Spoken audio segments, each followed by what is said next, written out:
Comside's private collection, purchases since 1920. The catalogue for Sir Carmichael Clark's collection. Hopefully this means I can leave here now. Order and method above all. Let us finish examining the mansion while no one is around. Well, I've looked at everybody, you dumbass.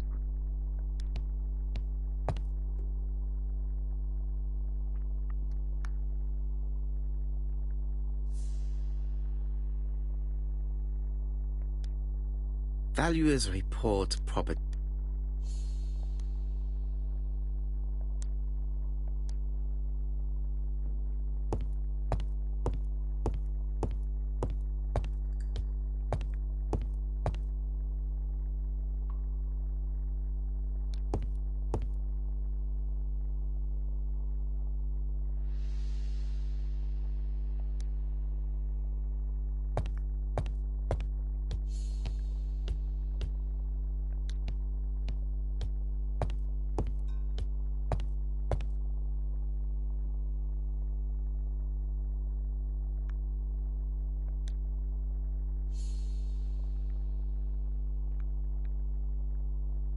Compass, point to the south. Bronze and magnetite, Han Dynasty, circa 210 BC.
The Railway Children, E. Nesbitt.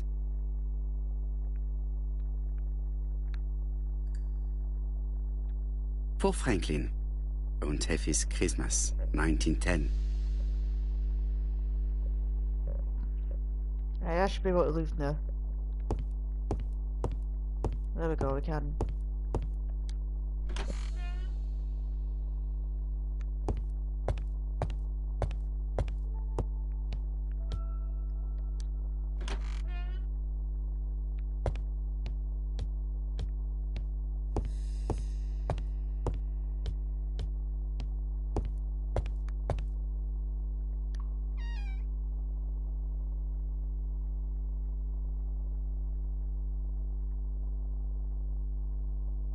Where is the horrible smell of carrion coming from?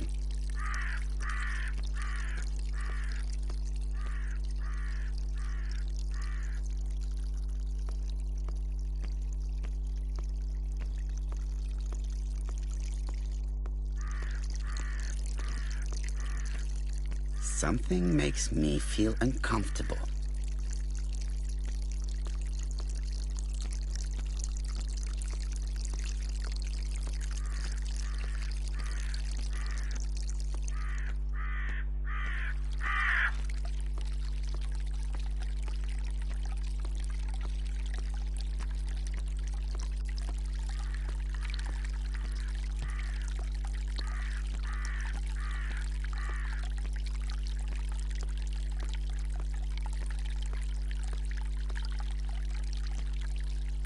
I would like to congratulate Clark's gardener. What symmetry.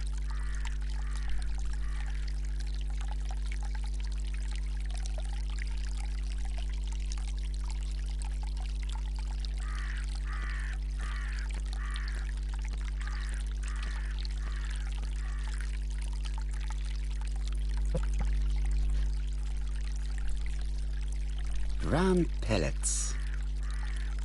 Revolting.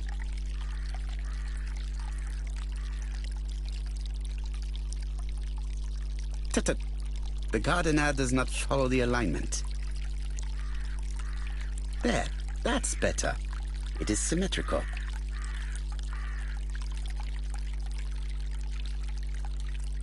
There, that's better. It is symmetrical. There, that's better. It is symmetrical.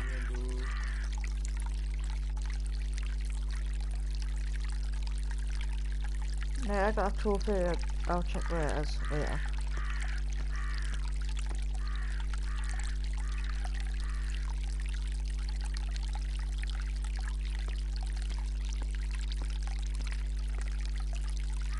Clark's greenhouse. It must hold some rare plants.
It was probably the gardener who lit this fire.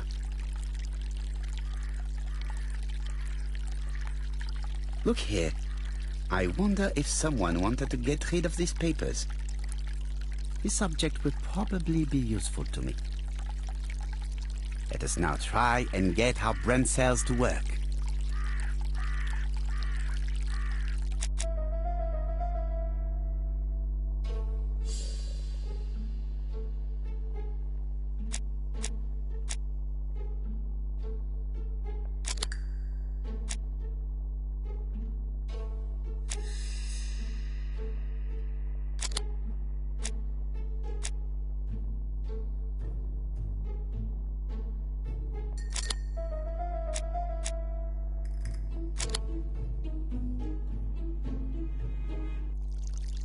Everything that Thorgray has left behind comes from Sir Carmichael's collection.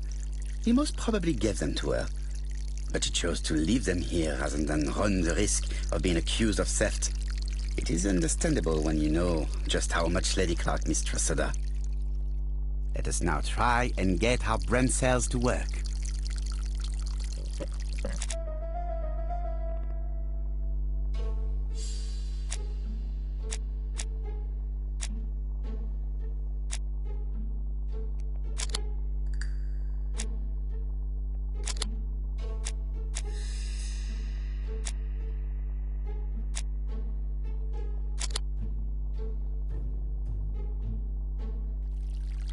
Thorgray had no reason to kill someone who only had a few months left to live. The poison she ordered was for rats. The gardener must have made good use of it, considering the stinking remains on the path not far from the property. I've finished here. I must put the skeleton key back and inform Hastings that I'm returning to London.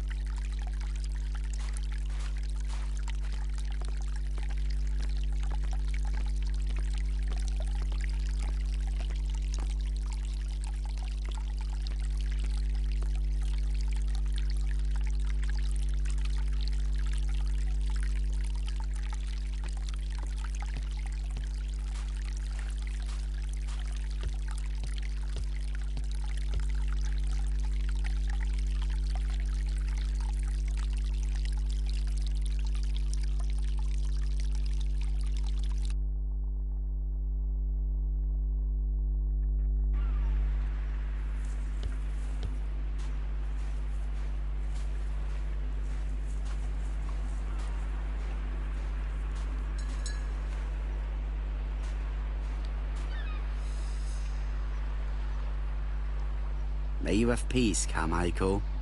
Charlotte.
April 1925, Aceh Province, Sumatra.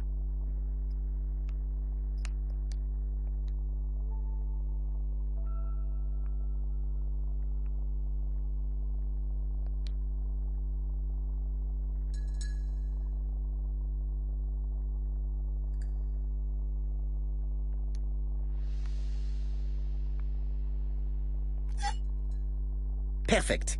Nothing else is keeping me here.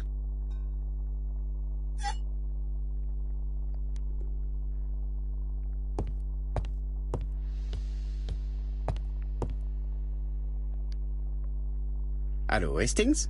I have finished in Shurston. I will take the first train. Tell me, do you know how to restore writing on a burned document? Yes, you just have to soak a cloth with a hydrochloric acid solution and rub the sheet of paper. Then the characters appear. Bien. You have been of great assistance, Hastings. Could you please order the solution as soon as possible? Of course, but what documents do you want to read? You will see, my friend. À ce soir.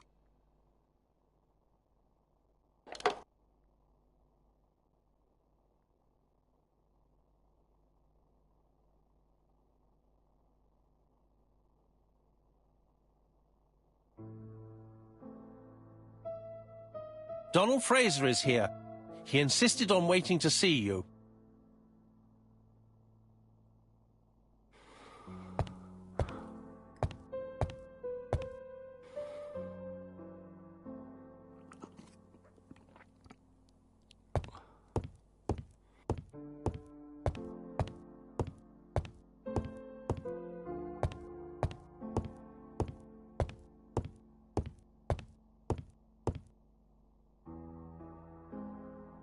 This man is tired.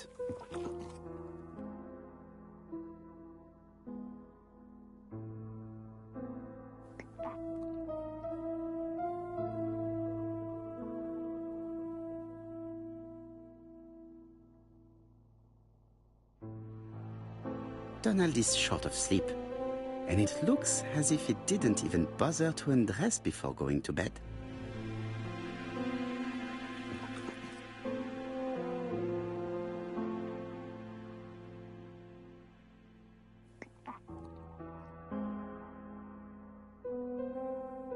Mr. Parrow, I don't know why I'm here.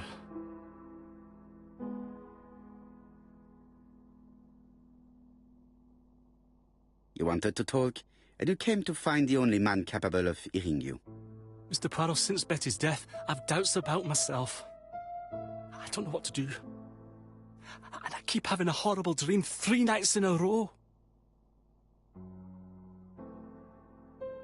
Well, what are you waiting for? Tell me about your dream.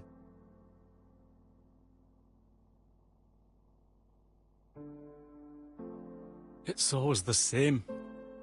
I'm on the beach with Betty. I grab her round the throat, and I squeeze, and squeeze until she's dead. Her head falls back, and I see that it's no longer Betty. It's Megan's face. Have you seen Megan Barnard recently? Yes, our grief has brought us together. I never really knew her before. She's really quite a remarkable girl. But I would never tell her about my dream. Why not? Is it her you are attacking in your dream? No, it's Betty. And once Betty is dead, it's Megan's face that appears in its place. Very interesting. Let us now try and get our brain cells to work.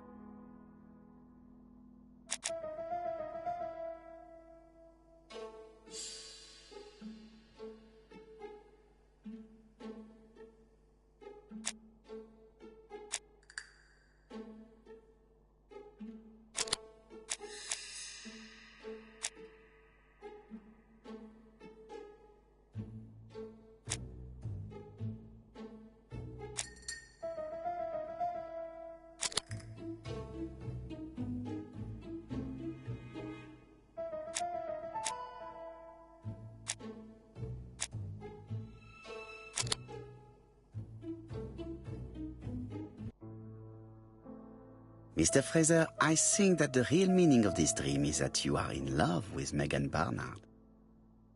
Please go on. Do.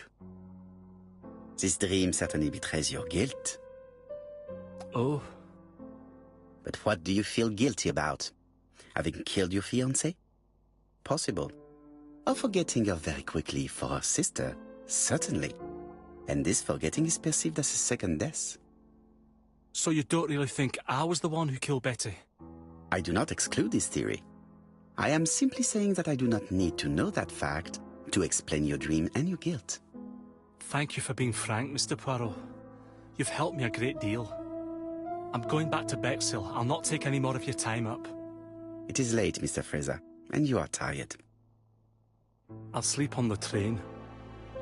I like trains. It's easy to sleep rocked by the sound of the wheels. Poor boy, he seems completely lost. Well, women seem to like him. I think Megan will take care of him. Oh, I remember. Did you order the product I needed? Yes, we'll be receiving it tomorrow. Bien, it is late, and I asked Miss Grey to come tomorrow morning. I have a few questions I wish to ask her.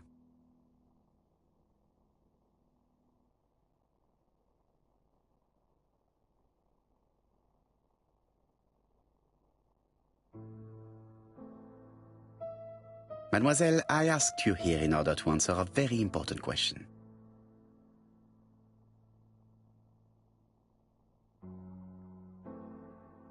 Am I right in thinking you said that you did not speak to anyone on the day Sir Carmichael was murdered? It's the absolute truth. Yet, Lady Clark maintained that she saw you talking to a stranger on the front doorstep. Really? She must have been mistaken. Oh, I remember now. I'd forgotten all about it, but it wasn't important. It was just a salesman. One of those traders who sell stockings from door to door. Can you describe him to me? Medium size, glasses, dark suit, and a felt hat. Not the sort of man you notice. Completely harmless. That's why I forgot all about him. Nothing else? He was very hesitant and shy. Usually door-to-door salesmen are very confident, but he wasn't.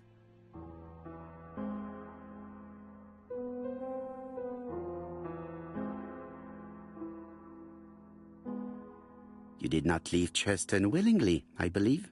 I don't wish to lie. Lady Clark did not appreciate my presence. And Franklin could not go against the wishes of a sick lady. He is a good man, and he worries a great deal about his sister-in-law. I noticed that you left some personal belongings behind at Churston.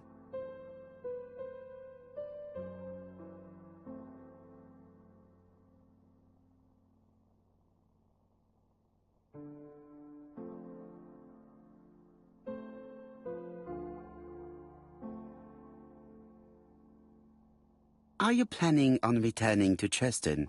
Who knows what the future holds? Bien. I must ask you one last question. Please reply frankly with either yes or no. If Lady Clark had died, would you have agreed to marry Sir Carmichael if he'd asked you? How dare you ask such a question? Sir Carmichael treated me just like his daughter. And all that I ever felt him was affection and gratitude, nothing else. Thank you, mademoiselle. I will not keep you any longer.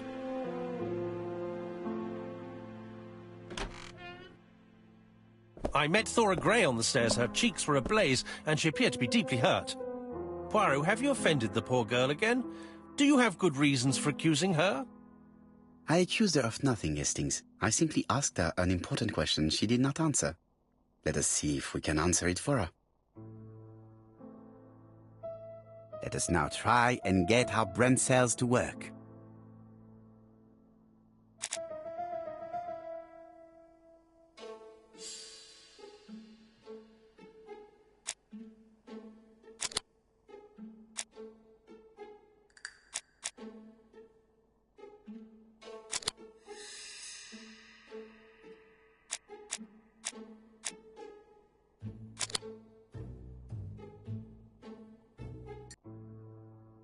You must know how to read between the lines, Hastings.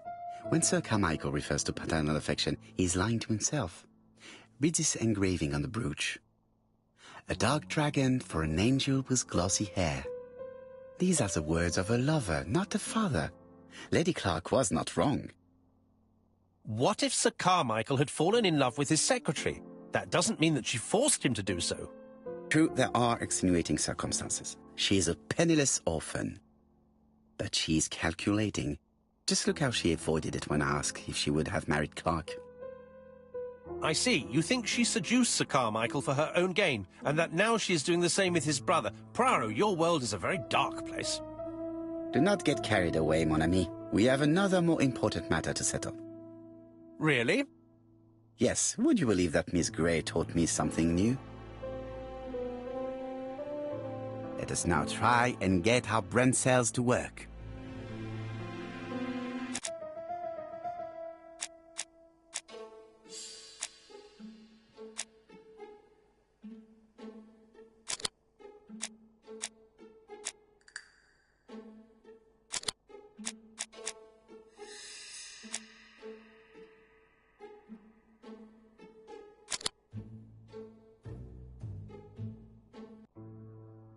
It's perfectly clear, Hastings, perfectly clear. Indeed, a stalking seller visited Andover, Bexhill and Churston on the day of each murder. We have our suspect. This should be of interest, Jop.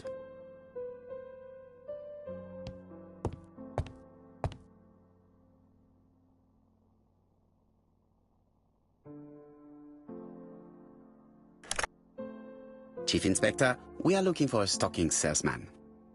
I see you have a suspect. Yes. Contact all the stalking wholesalers who may employ him.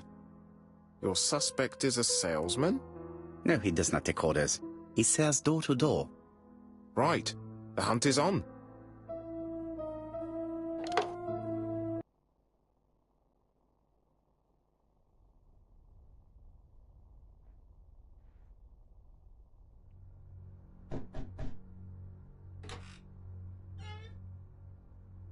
Are you leaving, Mr. Cust? Yes, I'm going to Cheltenham. You shouldn't travel today. You don't look very well. I have to. I have engagements. I must respect them.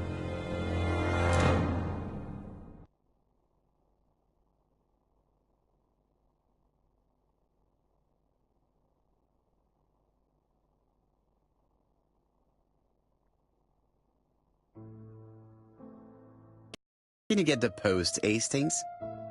And why don't you go and get it yourself? Très bien. What's going on? I've never known Hastings to be so disagreeable.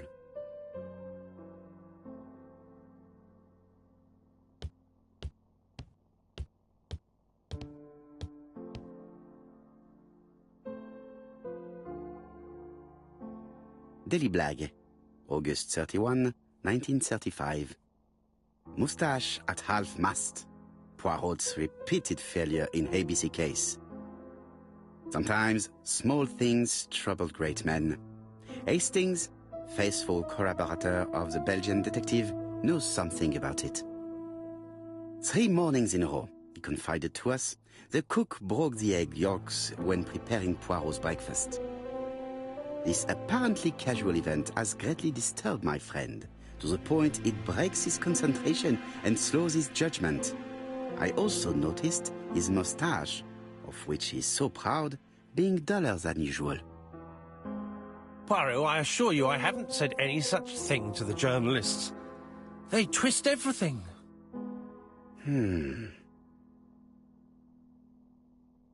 Royal Mathematical and Statistical Society's Bulletin, September the 9th, 1935. The Alphabet Murder, a methodical madman. It's highly probable that the alphabet murderer will kill again. Could we possibly estimate the number of victims in his next crime? Yes, and it is easy. As soon as we know the ratio of towns, cities and villages whose names begin with a D and the ratio of English people whose names are spelled the same. On the one hand, the ratio of towns, cities and villages in England with a name starting with D, and on the other hand, the ratio of English people with a name also starting with D. After this initial calculation, it is easy to deduce the likelihood of actually being murdered if you belong to the target population. Go to the last page to find our results and details on the calculations.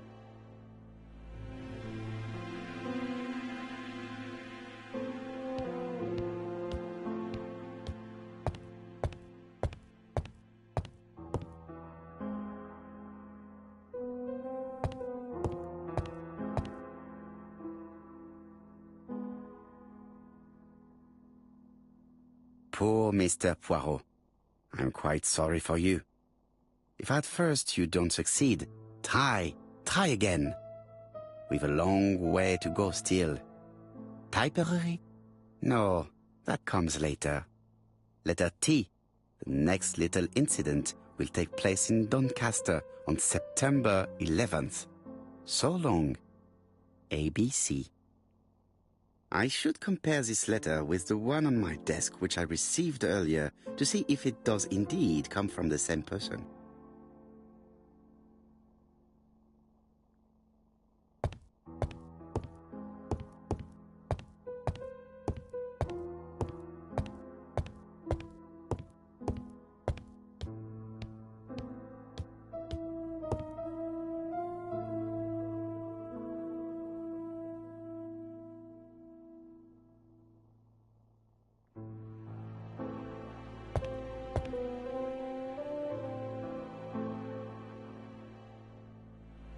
Ah, some cool hair.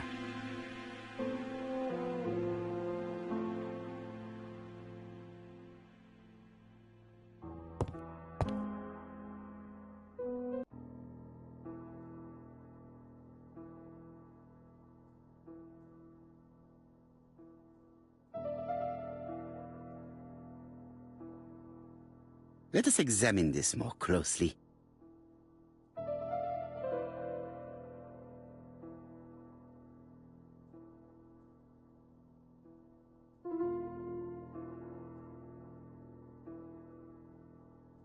Certain characters in the two letters may have similar defects.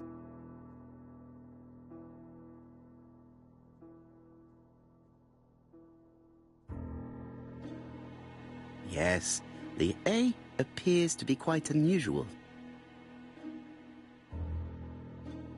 Right, let us compare this with the other letter.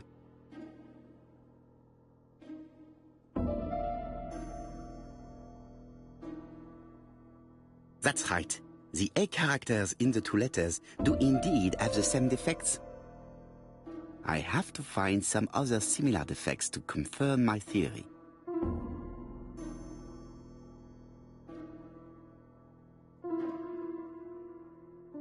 Yes, this I is weird.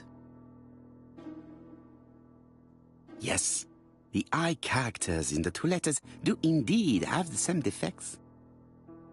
I have to find some other similar defects to confirm my theory.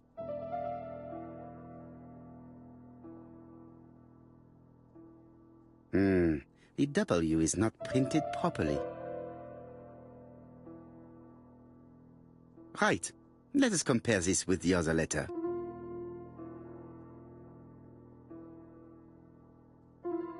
Of course, the W characters in the two letters do indeed have the same defects. My theory was right. These two letters were written with the same typewriter. Hastings, he strikes tomorrow. Chief Inspector Japp? He's on another line. Can I take a message? Yes, please, mademoiselle. It is from Hercule Poirot. Tell him ABC strikes tomorrow in Doncaster. He must call me back. Very well, sir.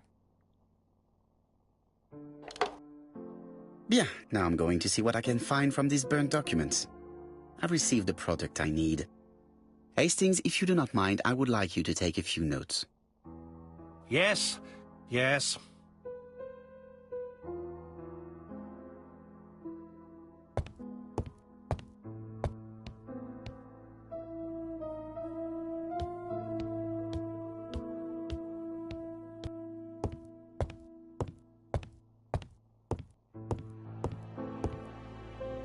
So, how are you getting on? I'm ready to take notes.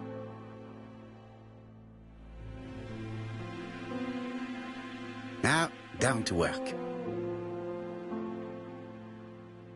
All of this needs putting in order a little.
This page is finished.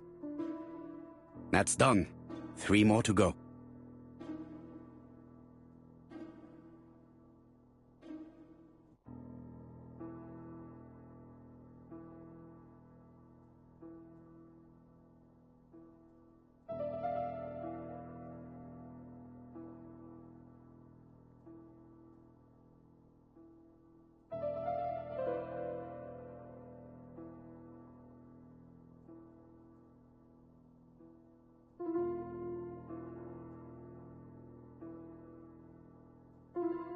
This piece should be placed here.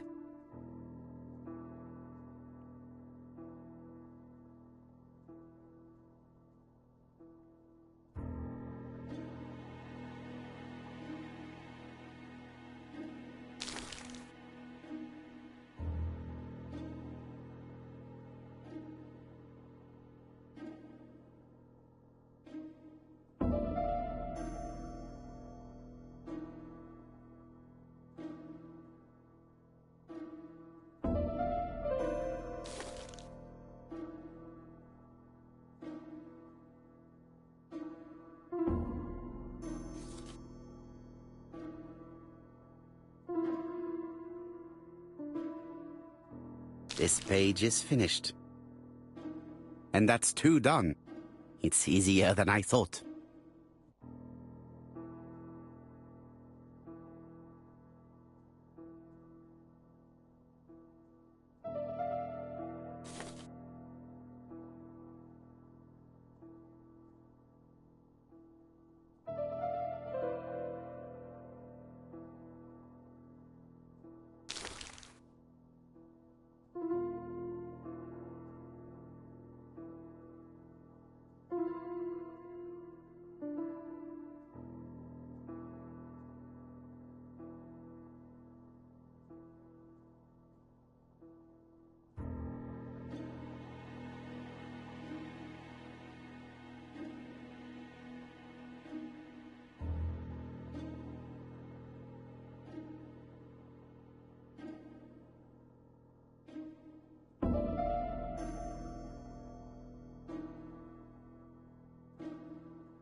This page is finished.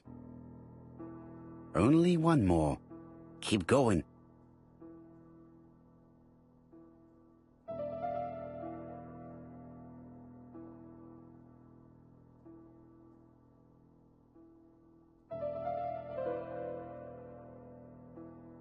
This does not look too difficult.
It's so simple.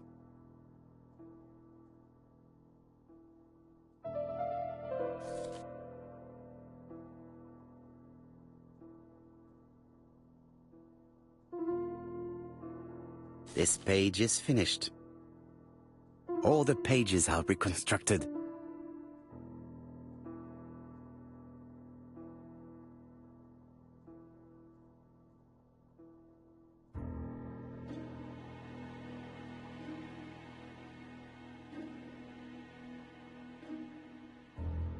A dry cloth.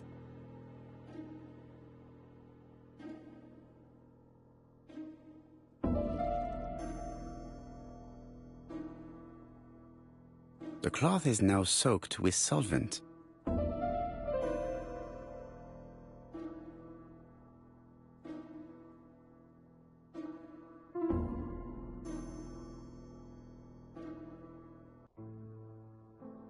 Got it! Make a note, Hastings, make a note. Mrs. Alice Asher, shop owner in Andover. Tracheitis, hemoptysis, prescribed laudanum. I got it. Look. Poirot, where on earth did you find these files? On a fire at the bottom of the garden at campsite. All right, but where did the person who burned them find them?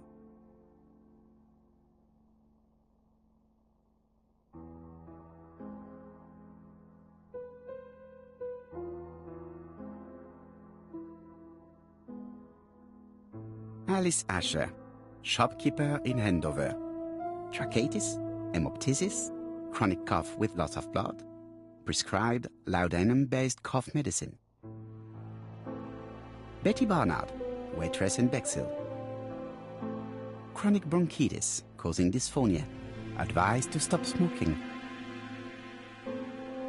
Alexander Bonaparte Cust. War wounded, mustard gas and head trauma. Pulmonary emphysema. Hemoptysis. Coughing fits with blood. Suffers from absences and amnesia. Dick Dudley Dunbar, owner of the Black Swan Hotel in Doncaster. Asthmatic, heart disease, heart condition. Let us now try and get our brain cells to work.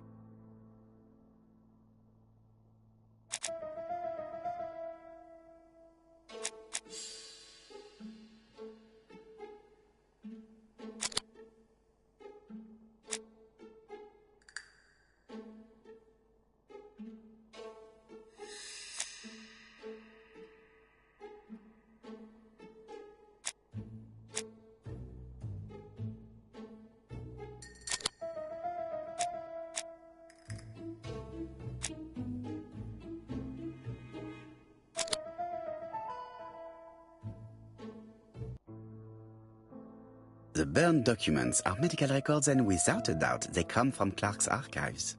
First of all, because all the patients have throat conditions. And secondly, their name starts with either A, B, C, or D, and it is precisely the files that match these letters that have been tampered with. But why burn these files?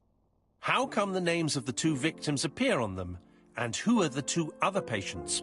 These are very good questions.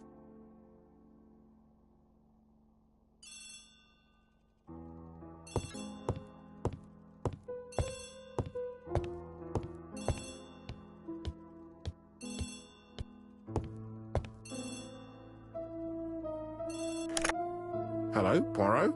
Any news, Chief Inspector? You wanted a stocking seller? We have one. Reported by his landlady, who thought he was behaving suspiciously. He has the most unbelievable name. Alexander Bonaparte Cust. Yes, Alexander Bonaparte Cust? How did you guess? Poirot, you have magical powers. It's a serious lead. I called Doncaster. A person matching Cust's description has been seen at the station. He got off the train from London, but after that, nobody knows where he went.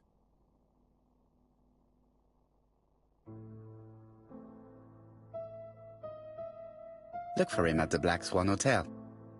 What? How do you know he's there? Trust me, Chief Inspector. You appear to be very sure of yourself. Very well. I'll call the Black Swan straight away. The owner is going to get a shock when he learns that there's a murderer under his roof.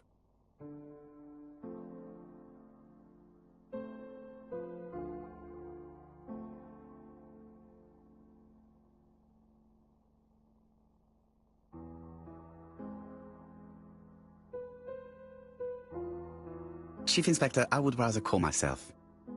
As you wish. Please go ahead. Hello, the Black Swan. Hercule Poirot here. May I speak to the owner? Speaking. Dick Dudley Dunbar. How can I help you? Is there Mr. Cust among your guests? He arrived today. Shall I call him for you?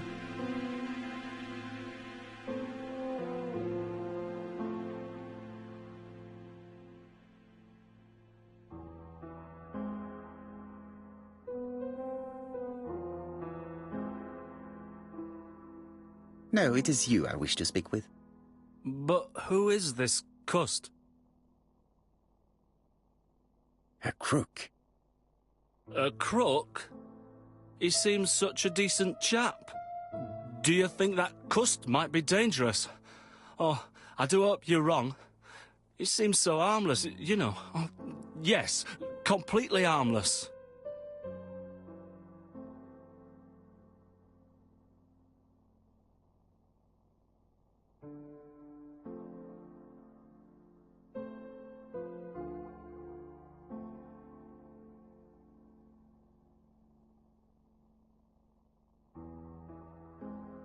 We must not overestimate the danger. After all, we are not absolutely sure he is guilty. What should I do?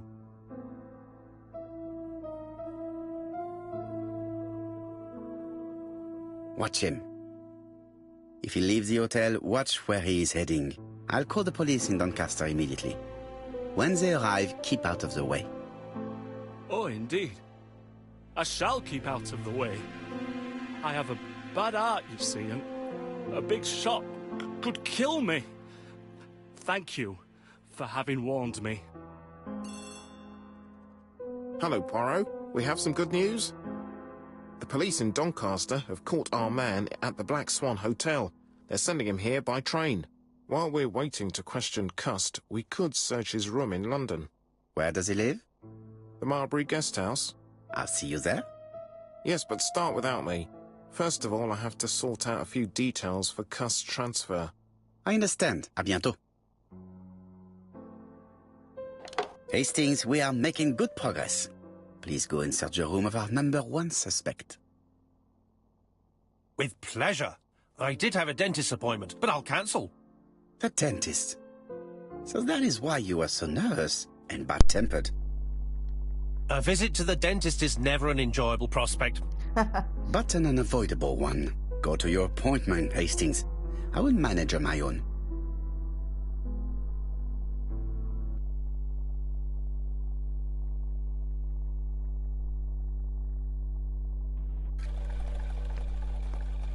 To Marbury Guest House, please.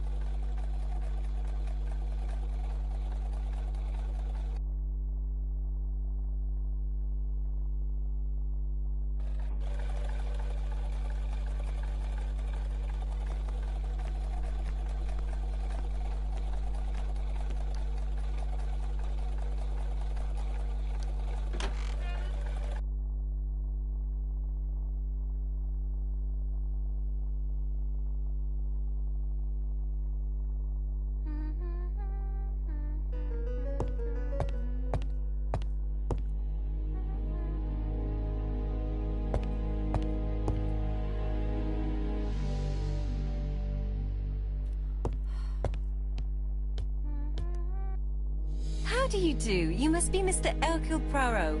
Chief Inspector Tapp told me that you might be coming.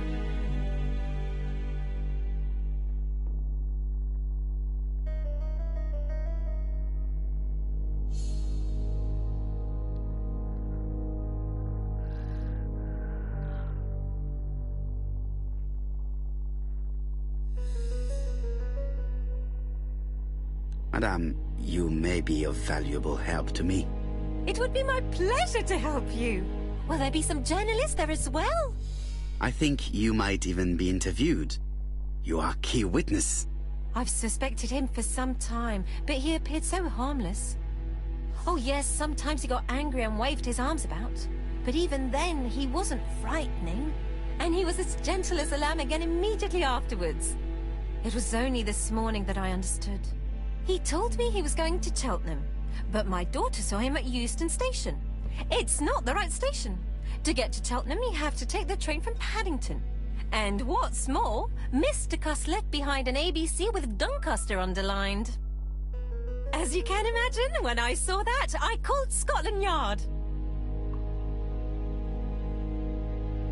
Well done. You were right. He did go to Doncaster. So I was right to warn the police. Tell me, did you have any other reason to suspect Mr. Cust? Well, he's odd. Sometimes he coughs really loudly and complains that his throat is burning, and sometimes he talks to himself and stares into space. He told me that it was because of a wound he got in the wall. His head hasn't been quite right since, he said. And then he was in Churston when that millionaire got murdered. I found his train ticket when I washed his coat. He didn't want me to wash his shirt. He washed it himself. But I did see big brown stains on it. Do you think it was blood? Well, when I saw them, I thought, look, he spilled his wine or his soup all over himself. But now that I think about it, well, they did look like blood. Cust used to travel for his work. Is that correct? Oh, it wasn't for pleasure. He was always unwell on trains. But he had to sell his stockings around England. I have to respect my engagements, he used to say. Do you know where Cust was at the time of the murder in Andover and Bexhill? On June the 21st and July the 25th? No, I don't know. That was a while ago, you know. But surely you keep a register. It won't do you much good. Mr. Cust rents his room for the year. If he goes away for a few days, I have no reason to make a note of it. Ah! I remember one thing. Bexhill's by the sea, right? Indeed. It is a large seaside resort. Well, as it happens, at the start of July, Mr. Cust asked me to repair his bathing dress. Suspicious, huh?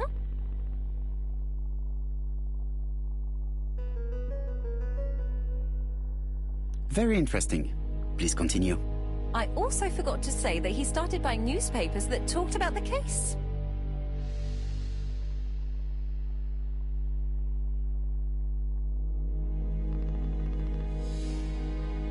When did he start buying the newspapers? Let's see. I think it was just after the millionaire's murder in Churston. He didn't seem all that interested before that. That will be all for now. I'm going to take a look at his room. Take the key on the counter.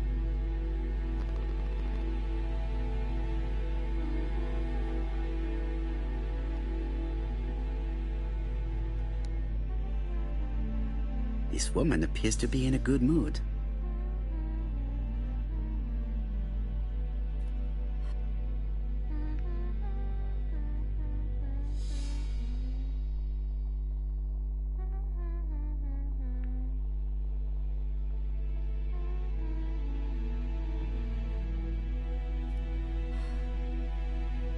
I really would like to help, but I think I've said all I have to say.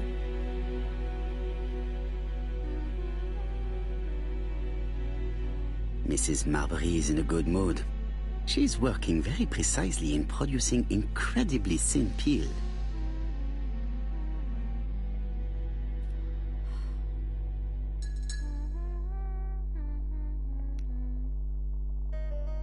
It looks like I've found the real master of this house.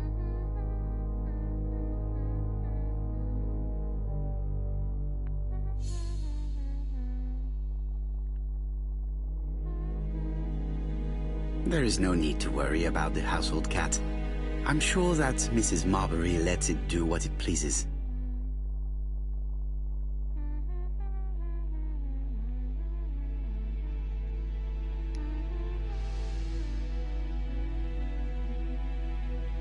I don't think my register will help you. Mr. Cust rents his room all year. If he goes away for a few days, I have no reason to make a note of it.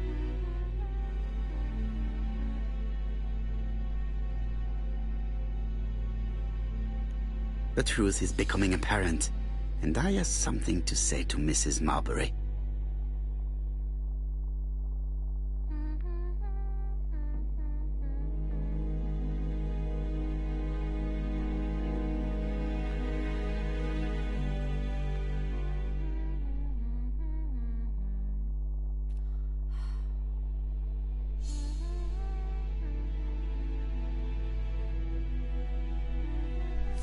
I have something to say to Mrs. Marbury.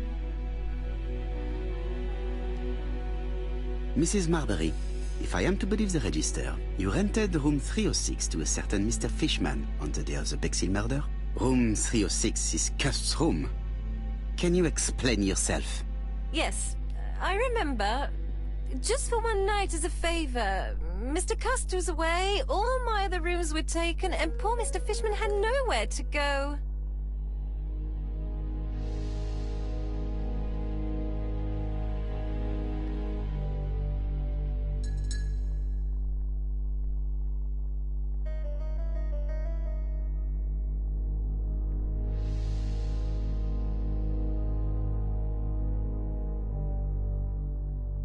You rented the same room to two people. Very profitable, but quite illegal. But I didn't harm anyone. I was only helping everybody out.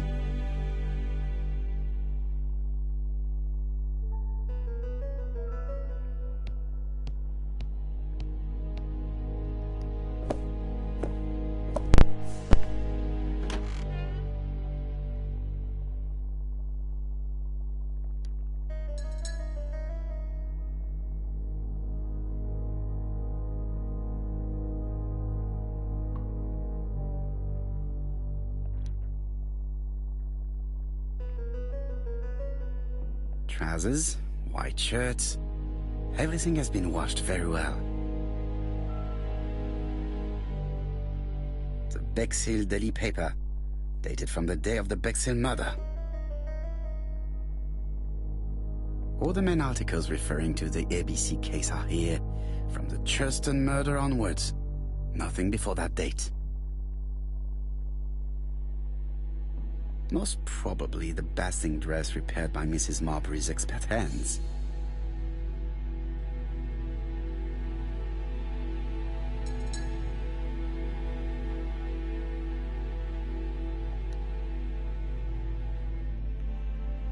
This dark stain. It could be blood, but goodness knows how long it has been there.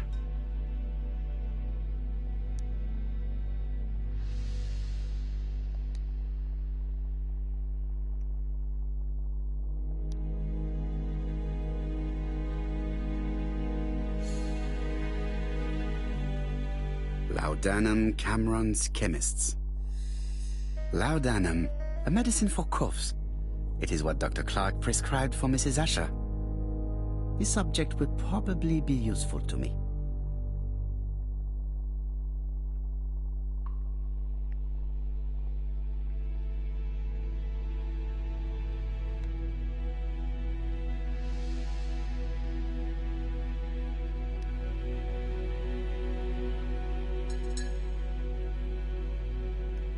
Diethyl barbituric acid, Johnson Company.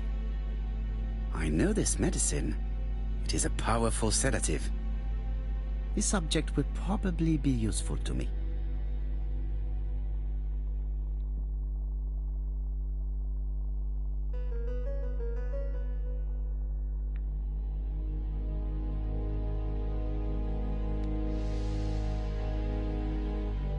How hopeful.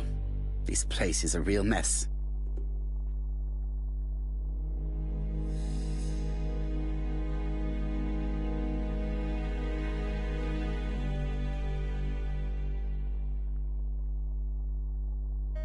The least we can say that Mr. Cust is not very concerned about order and balance.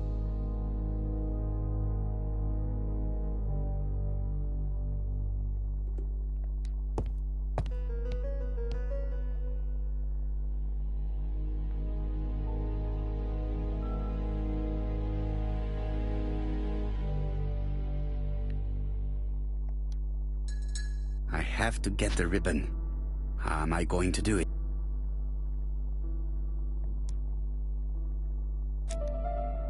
Let's just check everything else first.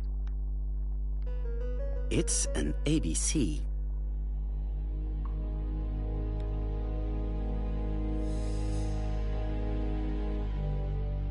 A long-bladed knife. A murderer's weapon. This subject would probably be useful to me.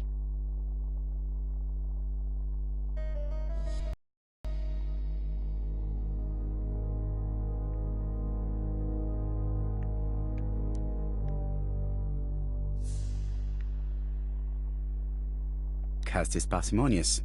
He keeps his pencils and sharpens them until there is nothing left. It is clear that he did not grow up in luxury. Did Cust drop it when he opened the window? Or was it Mrs. Marbury while she was cleaning?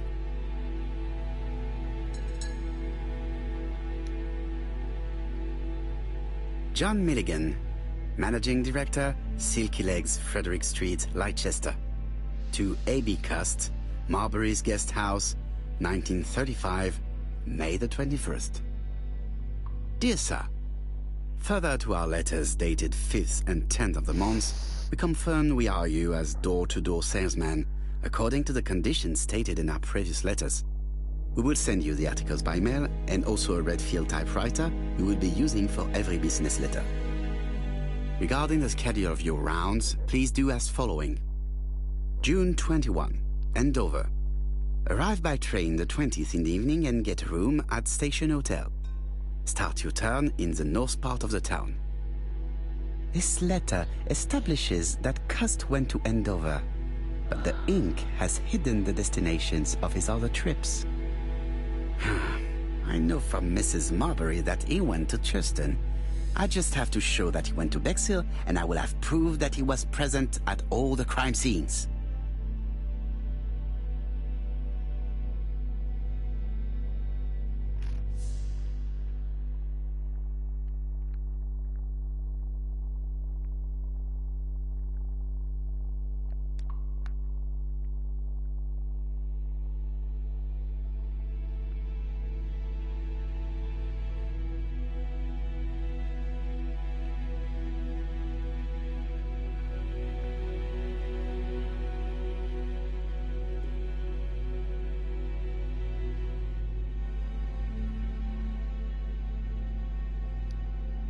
I have to get the ribbon. How am I going to do it? Be right back.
Okay, I'm back.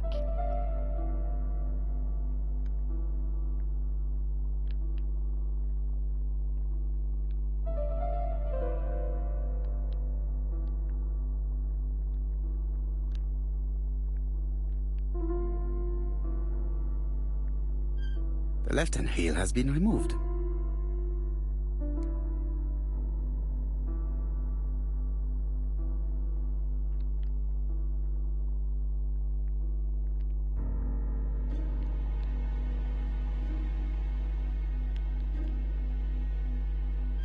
The right-hand heel has been removed.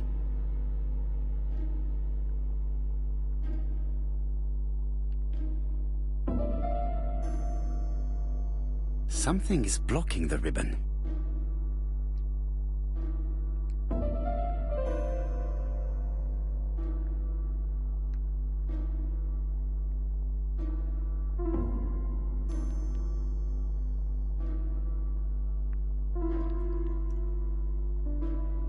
And here is the ribbon.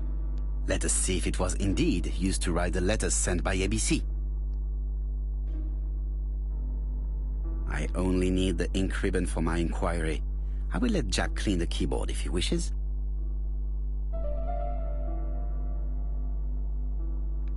All the letters announcing the murders were written on Cust's typewriter.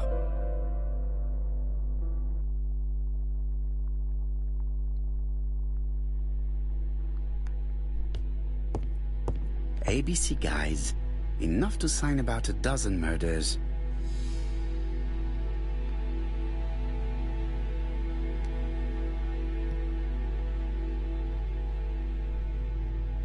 It's closed. ABC guys, enough to sign about a dozen murders.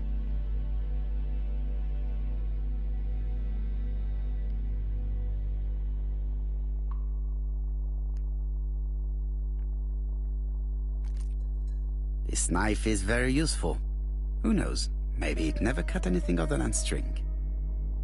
Stockings. Let us now try and get our brain cells to work.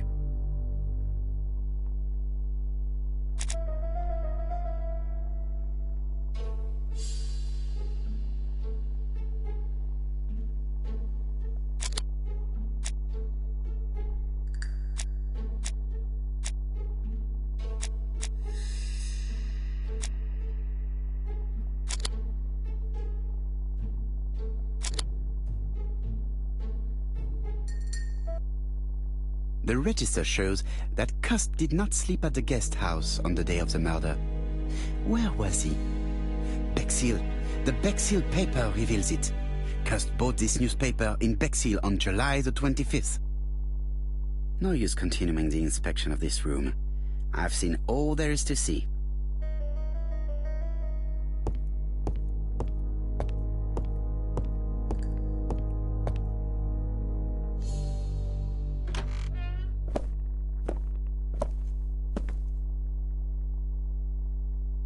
Goodbye, Mrs. Marbury. Thank you for your help. Bye.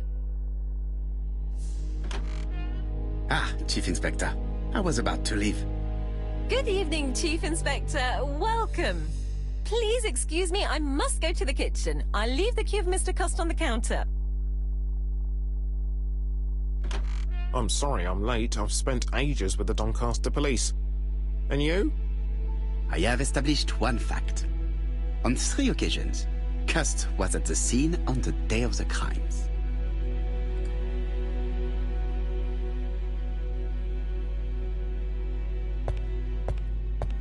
I had best talk to Jap. It is now the right time.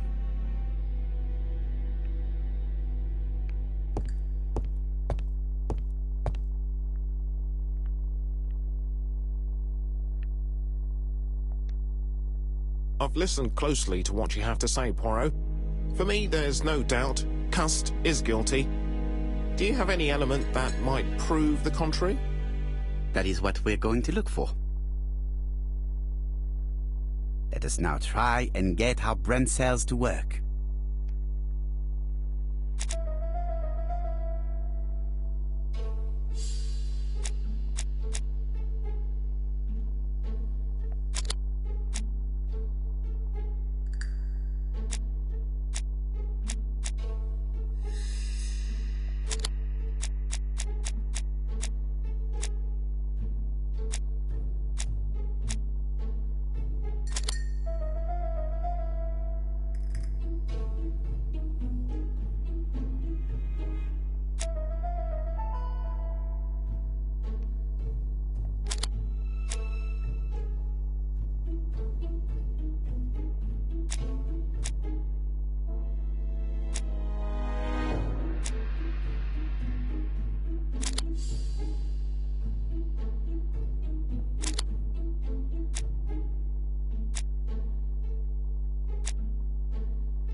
The evidence against Cust is overwhelming. His presence at the scenes, the knife, the blood-stained shirt, the ABCs in a box.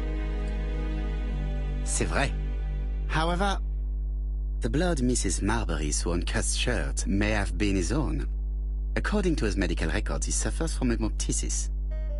The murderer cut Sir Carmichael's throat from behind, and the blood spurted outwards. You would expect the murderer's shirt to be stained on the sleeves, not on the buttonholes, yet we see quite the opposite. You would expect the murderer to keep the newspaper articles about his crimes.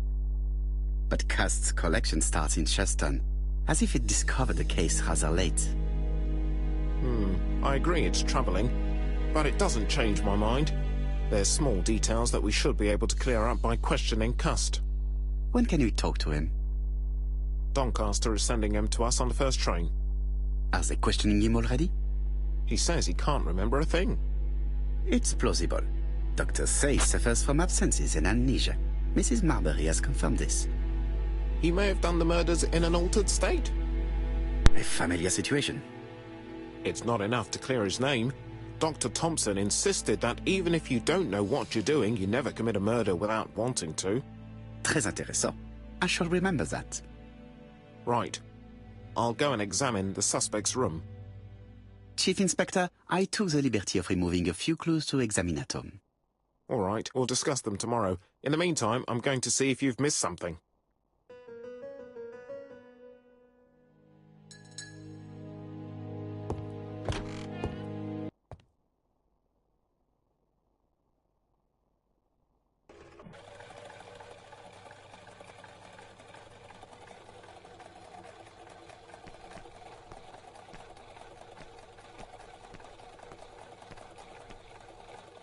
To Scotland Yard, please.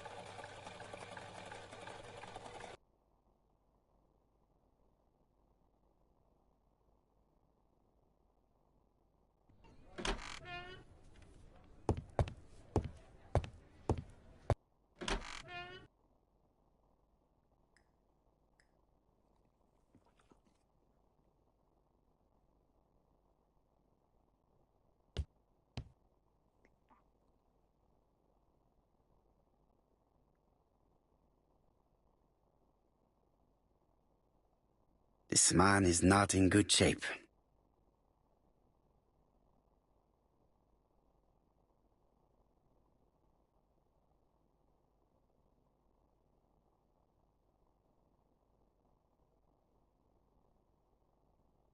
He is worried and very tired, and other police have been hard on him.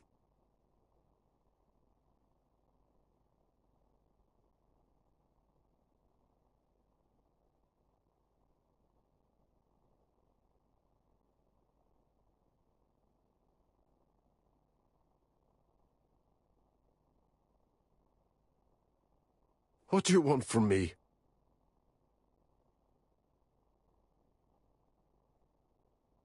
Good day, Mr. Cust. I am Hercule Poirot. Ah, you're the detective.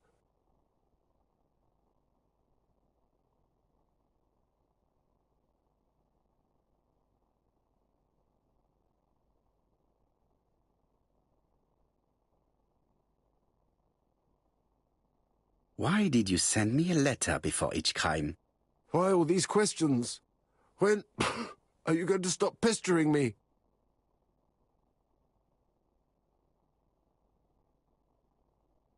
Très bien. You did not hide these letters. But the question remains, who did? Probably one of my enemies. I have many.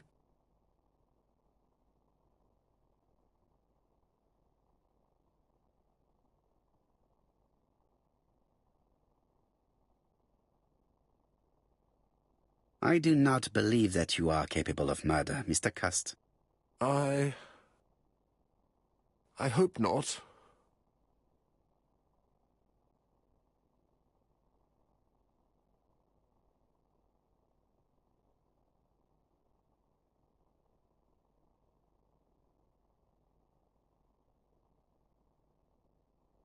You suffered during the war.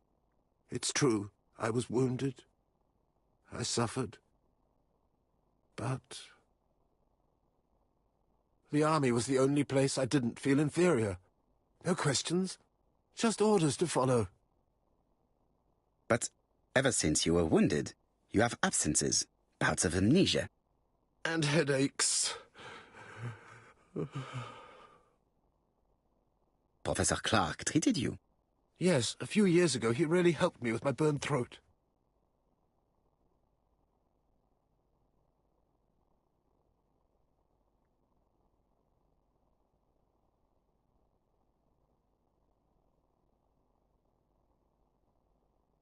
Of course, you never considered killing a doctor who took such good care of you.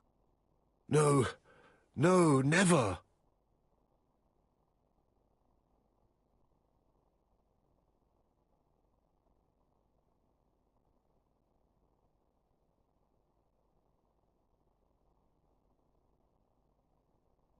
Do you deny being at the scene of the crimes?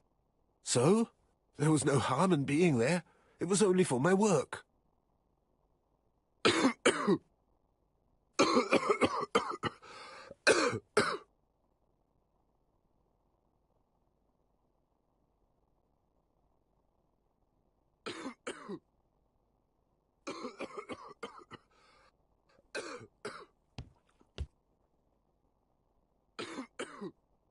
Poor man. If only I could help him.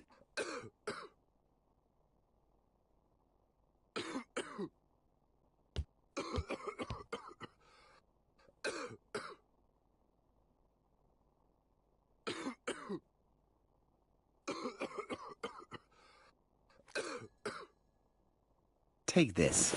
It will help you. Thank you.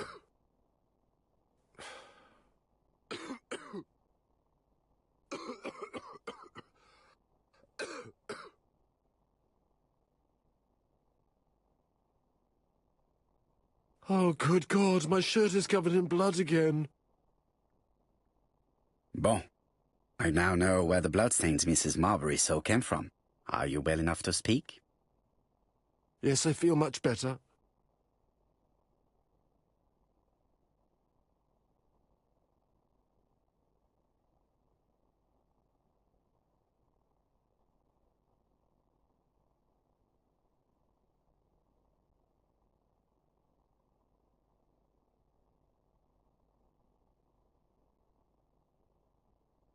Do you deny being at the scene of the crimes? So? There was no harm in being there. It was only for my work. You were seen at all the crime scenes. Yes, I was. I travel a lot. But not for pleasure.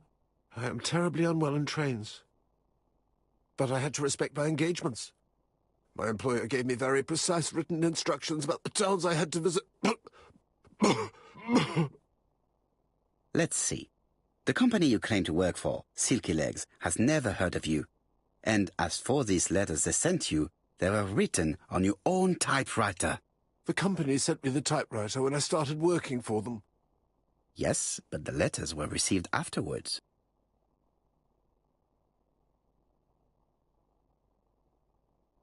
So it would appear that you typed them before sending them to yourself. I don't remember. Good God! I don't know what's happening to me. My head hurts terribly.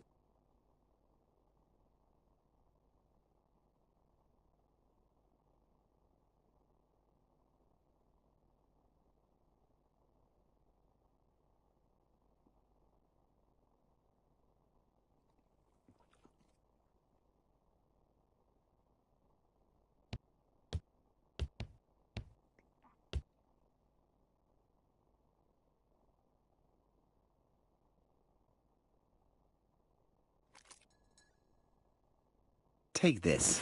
It will help you.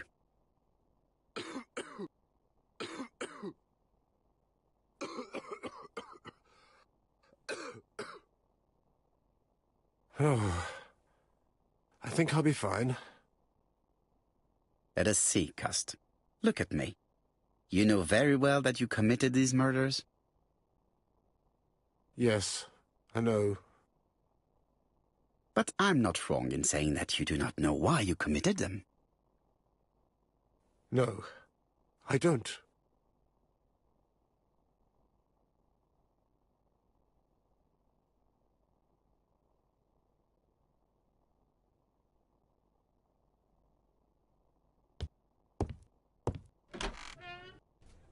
And what conclusions have you drawn?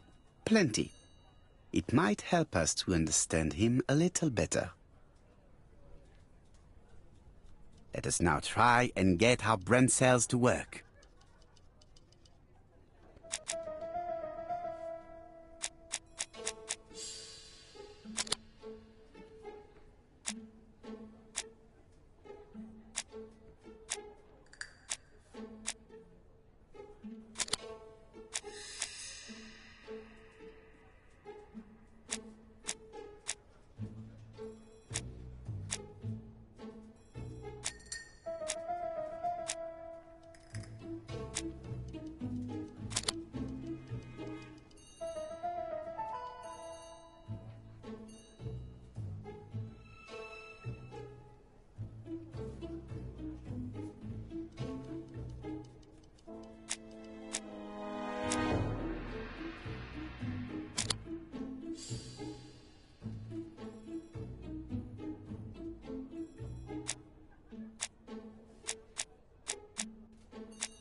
I don't see any clearer than before. This is worse. There is one point to highlight. C'est curieux. Cust admits that he killed, but he does not know why. What did Dr. Thompson say? Even if Cust killed while in an altered state, it still must have been his deepest desire. He must have had a motive. Let's keep it simple. Never mind his motive. He confessed. But you see, he can confess to anything and everything. He denied the murders and then confessed to them. He confirmed that he never typed the letters. Then, with great ease, I managed to get him say quite the opposite. Come on, he behaved like a guilty man. He lied to his landlady. Because deep down he believes himself guilty. From the papers, he noticed that he had always been at the scene of the crimes. He must think that he killed and then simply forgot what he had done. How can you be so sure? Let us look at his psychological profile. You will understand my point of view. Let us now try and get our brain cells to work.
Cust's character is quite the opposite of the murderer's. But if he's a madman, can we really talk about his character? You know very well that our murderer does not behave like a psychopath. Apart from the signature, there is no ritual repetition in the choice of victims. Very well, you're right as always. So we have no confession, no culprit, no suspects, nothing. And all that after 2 months of inquiry? What should I do? Have faith. Just give me 24 hours.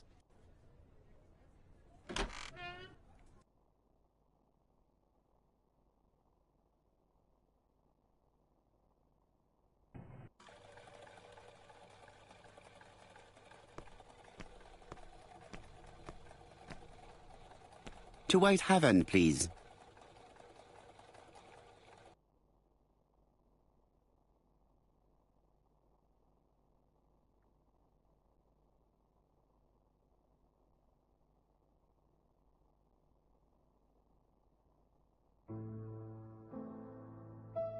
Cust's arrest is a great success for you, Poirot. It's all clear now, except maybe 1 or 2 details. Details. Ah, mon ami. The devil is in the detail, as we say. Excuse me? Patience, Hastings. Everything will be clear once our guests arrive. Best be prepared. Slip a revolver into your pocket before they do. A revolver? But Poirot, what are you afraid of? Trust me. It is important you carry a weapon for this meeting. I will lend you mine. What about telling me what you have in mind? Surtout pas. You wouldn't be able to play your role. Wait 1 moment, I will bring you my weapon.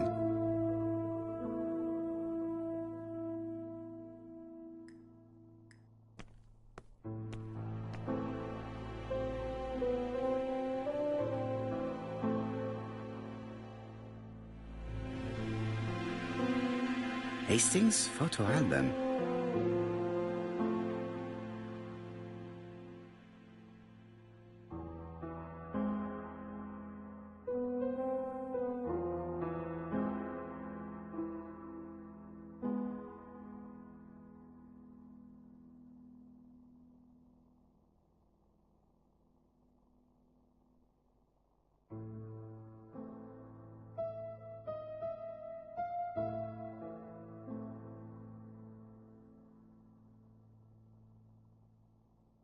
Churston, Devon, population 500 inhabitants. Hourly of trains. London, Churston. Trains of evening. London, 6:45 p.m. Newton about, 11 a.m. Churston, 11:45 a.m. London, 11:45 p.m. Newton about, 6:08 a.m. Churston, 7:15 a.m.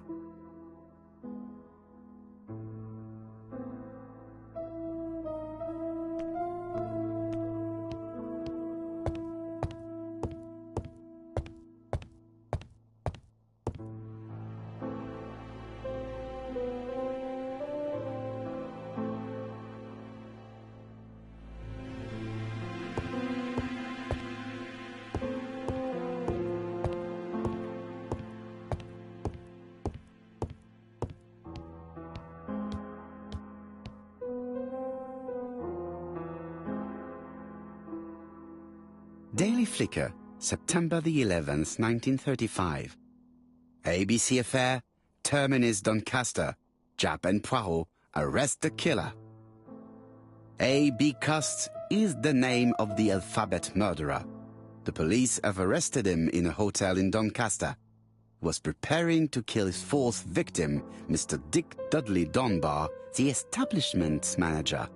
Mr. Dunbar owes his life to the miraculous intervention of Inspector Japp of Scotland Yard and Detective Hercule Poirot.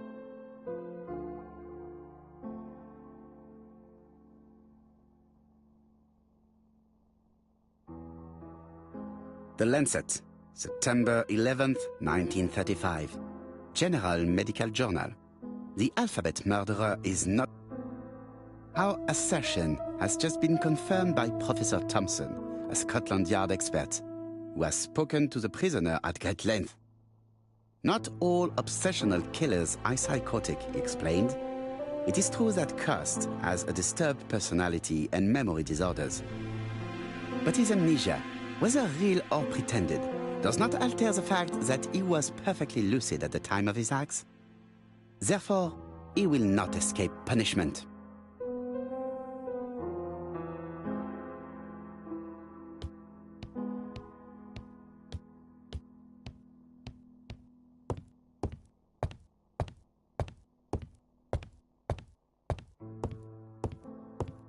The white ammunition are blank cartridges. The others are real bullets.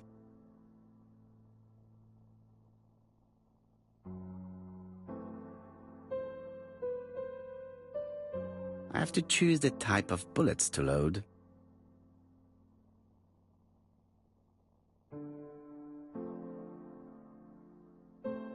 The revolver is loaded with real bullets. I still have time to choose blanks.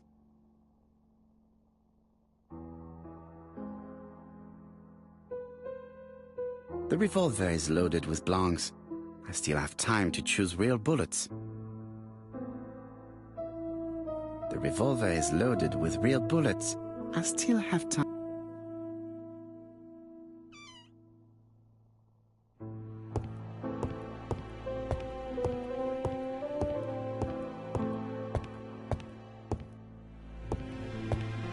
What about telling me what you have in mind? Surtout pas. You wouldn't be able to play your role. Wait one moment, I will bring you my weapon.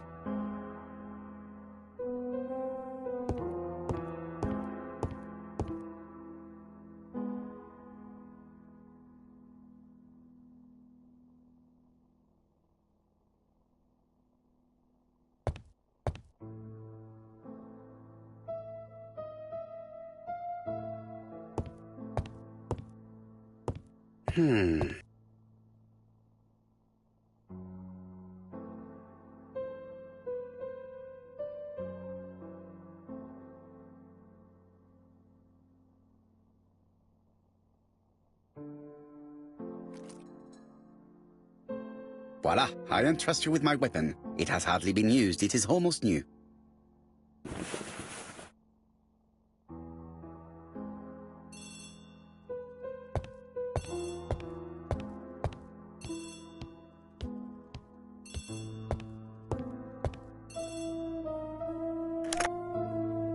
Chief Inspector, is that you?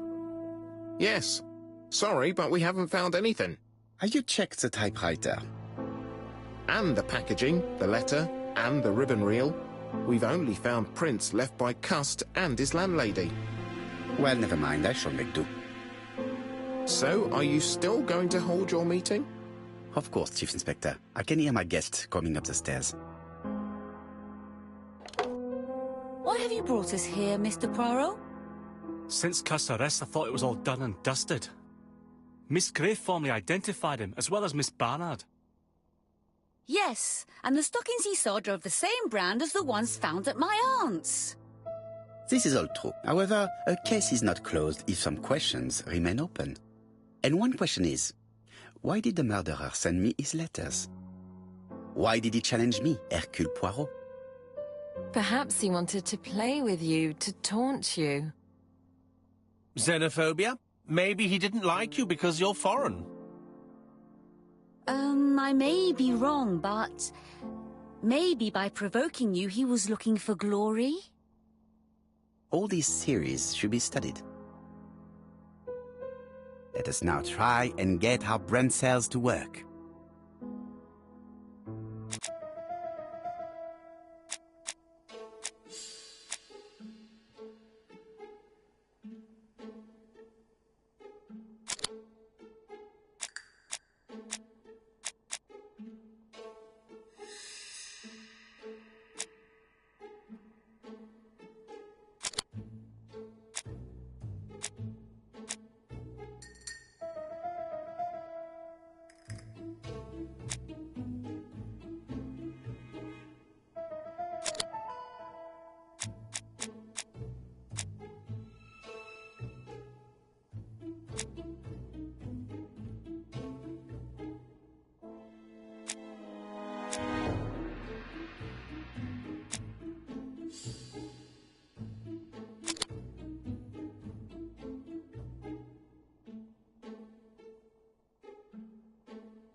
Is everything clear now?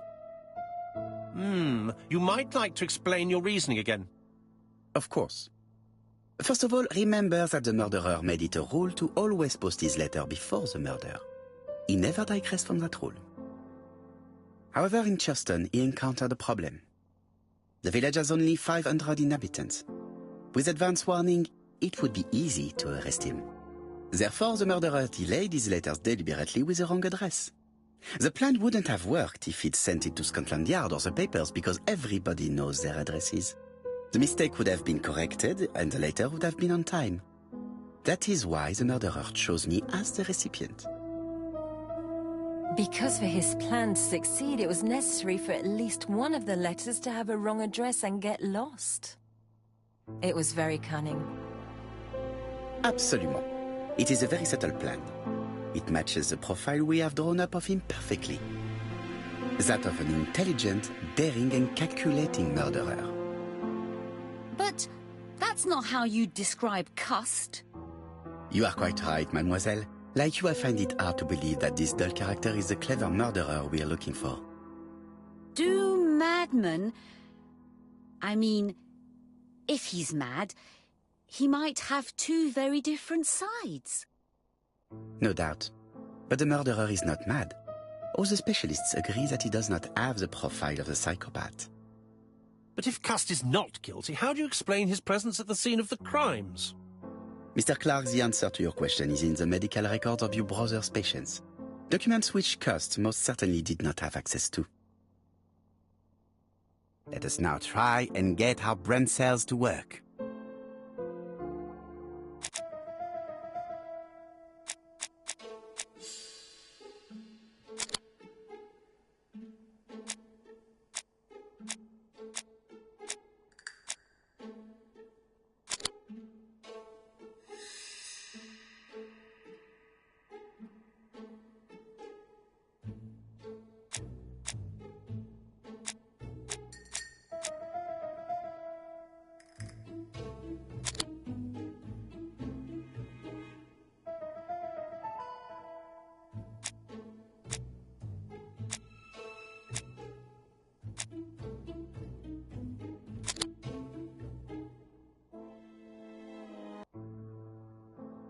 Dr. Clark's patients' records provided a very useful list of potential victims, sorted by alphabetical order.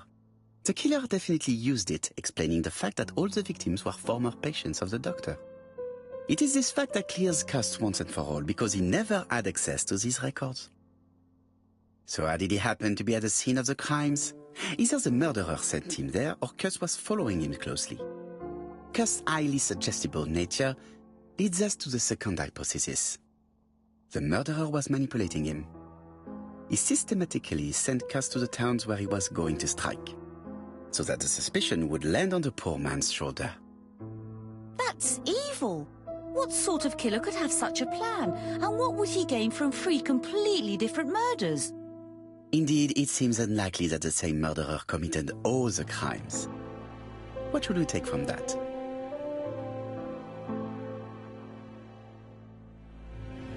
Just one murder was of benefit to the murderer. The others were just diversions.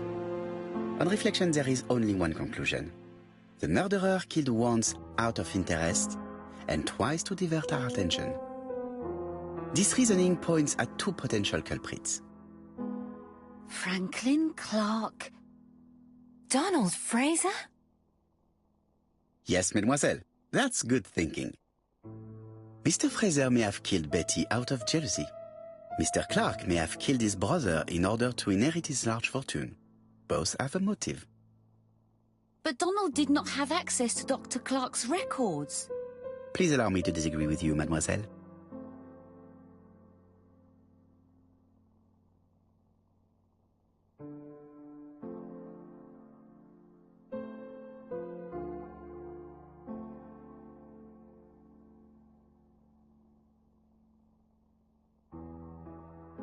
He works for Court and Brunskill, one of whose clients was Sir Carmichael. It doesn't prove that I went to Comeside.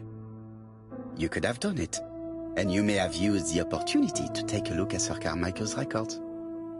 You think I'm guilty? You? or Mr. Franklin Clark? That's ridiculous. Both of you have a motive. The question is, which of you has the profile that most resembles the murderer? Let us now try and get our brain cells to work.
Ladies and gentlemen, Donald may share many character traits with the murderer, but he does not have his cold indifference. He has a temper. It is hard to imagine him planning anything. Also, jealousy is his motive, and crimes of passion are rarely planned. Right, I suppose it's my turn to be subjected to the same scrutiny. Absolument, Mr. Clark. Let us now try and get our brain cells to work.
As you have all seen, there is a disturbing similarity between Mr. Clark's profile and that of the killer.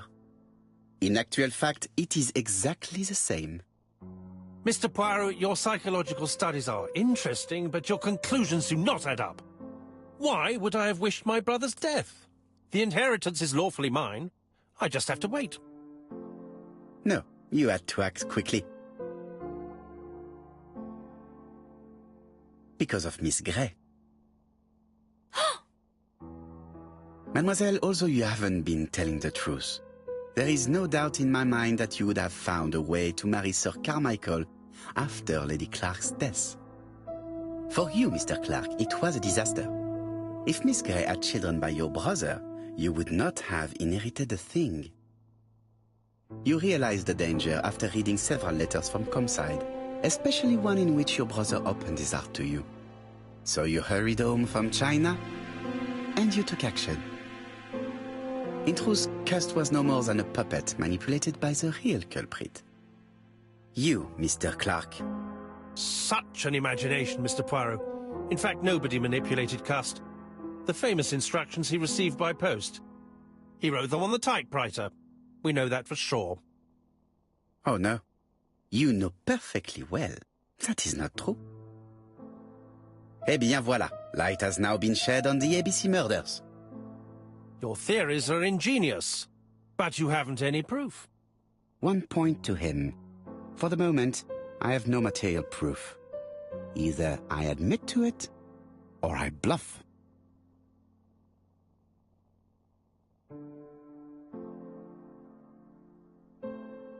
One thing proves it. The prints you left on Cust's typewriter. Enough. Oh, of course you wiped the typewriter before sending it. But not carefully enough. Scotland Yard has found your print along with those of Cust. I understand why you never wanted to lend me your new typewriter, and why you were searching through your brother's things. And the hole you dug on the moors. What did you hide there? The knife you used to kill your brother? Game, set, match. You win, Mr. Poirot. But it was worth trying.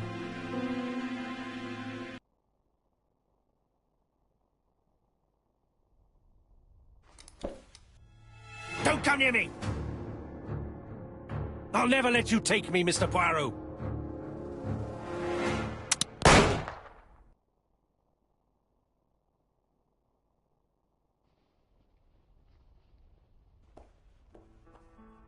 Took the law into his own hands.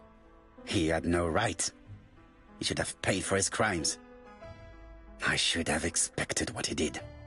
Come on, Poirot. Everybody makes mistakes. Exactly. Hastings, if one day I sound pretentious, please whisper these 3 letters in my ear. ABC. They shall remind me that we all have our limits, even me.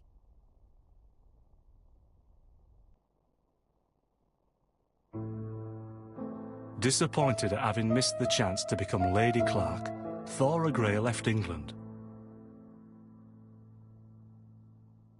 Donald Fraser and Megan Barnard married. On Poirot's recommendation, Mary Drower started to work for Lady Clark. The elderly lady's condition suddenly took a turn for the better. And a few months later, to Dr. Logan's great surprise, she was back on her feet again. According to this eminent physician, it appears to be an extremely rare case of spontaneous remission. Lady Clark has enjoyed very good health ever since.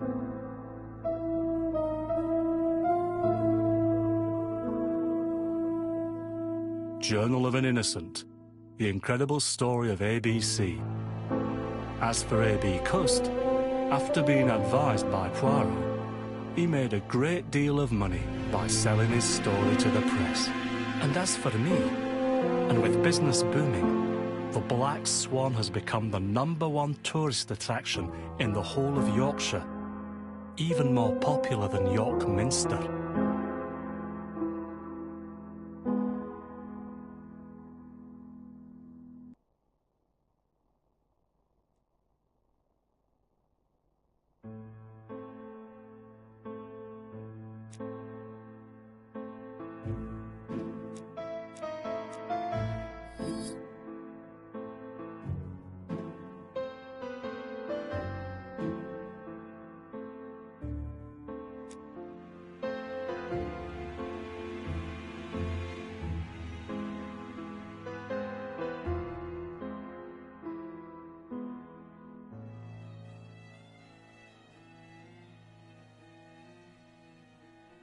When Franklin understands that his brother's inheritance is going to be stolen from under his nose, he decides to get rid of him.